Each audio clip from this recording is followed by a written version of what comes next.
Good evening. Tonight, I can report to the American people and to the world that the United States has conducted an operation that killed Osama Bin Laden, the leader of al-Qaeda, and a terrorist who's responsible for the murder of thousands of innocent men, women, and children. It was nearly 10 years ago that a bright September day was darkened by the worst attack on the American people in our history. The images of 9/11 are seared into our national memory. Hijacked planes cutting through a cloudless September sky, the Twin Towers collapsing to the ground, black smoke billowing up from the Pentagon, the wreckage of Flight 93 in Shanksville, Pennsylvania, where the actions of heroic citizens saved even more heartbreak and destruction. And yet we know that the worst images are those that were unseen to the world. The empty seat at the dinner table, children who were forced to grow up without their mother or their father, parents who would never know the feeling of their child's embrace, nearly 3,000 citizens taken from us, leaving a gaping hole in our hearts. On September 11th, 2001, in our time of grief, the American people came together. We offered our neighbors a hand, and we offered the wounded our blood. We reaffirmed our ties to each other and our love of community and country.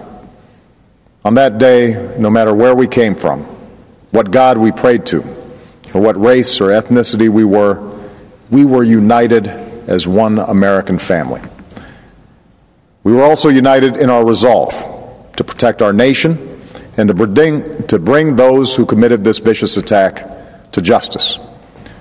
We quickly learned that the 9/11 attacks were carried out by al-Qaeda, an organization headed by Osama Bin Laden, which had openly declared war on the United States and was committed to killing innocents in our country and around the globe. And so we went to war against al-Qaeda to protect our citizens, our friends, and our allies. Over the last 10 years, thanks to the tireless and heroic work of our military and our counterterrorism professionals, we've made great strides in that effort. We've disrupted terrorist attacks and strengthened our homeland defense. In Afghanistan, we removed the Taliban government, which had given bin Laden and al-Qaeda safe haven and support. And around the globe, we worked with our friends and allies to capture or kill scores of al-Qaeda terrorists, including several who were a part of the 9/11 plot. Yet Osama bin Laden avoided capture and escaped across the Afghan border into Pakistan. Meanwhile, al-Qaeda continued to operate from along that border and operate through its affiliates across the world. And so shortly after taking office, I directed Leon Panetta, the director of the CIA, to make the killing or capture of bin Laden the top priority of our war against al-Qaeda, even as we continued our broader efforts to disrupt, dismantle, and defeat his network. Then, last August, after years of painstaking work by our intelligence community, I was briefed on a possible lead to bin Laden. It was far from certain, and it took many months to run this thread to ground. I met repeatedly with my national security team as we developed more information about the possibility that we had located bin Laden hiding within a compound deep inside Pakistan. And finally, last week, I determined that we had enough intelligence to take action and authorized an operation to get Osama bin Laden and bring him to justice. Today, at my direction, the United States launched a targeted operation against that compound in Abbottabad, Pakistan. A small team of Americans carried out the operation with extraordinary courage and capability. No Americans were harmed. They took care to avoid civilian casualties. After a firefight, they killed Osama bin Laden and took custody of his body. For over 2 decades, bin Laden has been al-Qaeda's leader and symbol, and has continued to plot attacks against our country and our friends and allies. The death of bin Laden marks the most significant achievement to date in our nation's effort to defeat al-Qaeda. Yet his death does not mark the end of our effort. There's no doubt that al-Qaeda will continue to pursue attacks against us. We must, and we will, remain vigilant at home and abroad. As we do, we must also reaffirm that the United States is not and never will be at war with Islam. I've made clear, just as President Bush did shortly after 9/11, that our war is not against Islam. Bin Laden was not a Muslim leader. He was a mass murderer of Muslims. Indeed, al-Qaeda has slaughtered scores of Muslims in many countries, including our own. So his demise should be welcomed by all who believe in peace and human dignity. Over the years, I've repeatedly made clear that we would take action within Pakistan if we knew where bin Laden was. That is what we've done. But it's important to note that our counterterrorism cooperation with Pakistan helped lead us to bin Laden and the compound where he was hiding. Indeed, bin Laden had declared war against Pakistan as well and ordered attacks against the Pakistani people. Tonight, I called President Zardari, and my team has also spoken with their Pakistani counterparts. They agree that this is a good and historic day for both of our nations.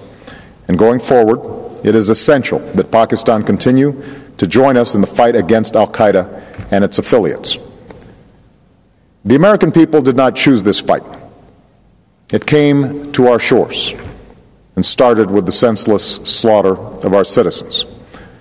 After nearly 10 years of service, struggle, and sacrifice, we know well the costs of war. These efforts weigh on me every time I, as Commander-in-Chief, have to sign a letter to a family that has lost a loved one, or look into the eyes of a service member who's been gravely wounded. So Americans understand the costs of war. Yet, as a country, we will never tolerate our security being threatened, nor stand idly by when our people have been killed. We will be relentless in defense of our citizens and our friends and allies. We will be true to the values that make us who we are. And on nights like this one, we can say to those families who have lost loved ones to al-Qaeda's terror, justice has been done. Tonight, we give thanks to the countless intelligence and counterterrorism professionals who've worked tirelessly to achieve this outcome.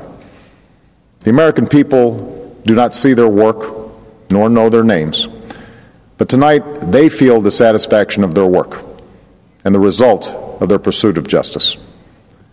We give thanks for the men who carried out this operation, for they exemplify the professionalism, patriotism, and unparalleled courage of those who serve our country.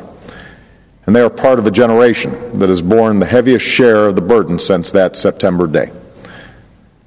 Finally, let me say to the families who lost loved ones on 9/11 that we have never forgotten your loss, nor wavered in our commitment to see that we do whatever it takes to prevent another attack on our shores. And tonight, let us think back to the sense of unity that prevailed on 9/11. I know that it has at times frayed, yet today's achievement is a testament to the greatness of our country and the determination of the American people. The cause of securing our country is not complete, but tonight we are once again reminded that America can do whatever we set our mind to. That is the story of our history. Whether it's the pursuit of prosperity for our people or the struggle for equality for all our citizens, our commitment to stand up for our values abroad, and our sacrifices to make the world a safer place. Let us remember that we can do these things not just because of wealth or power, but because of who we are. One nation, under God, indivisible, with liberty and justice for all. Thank you. May God bless you.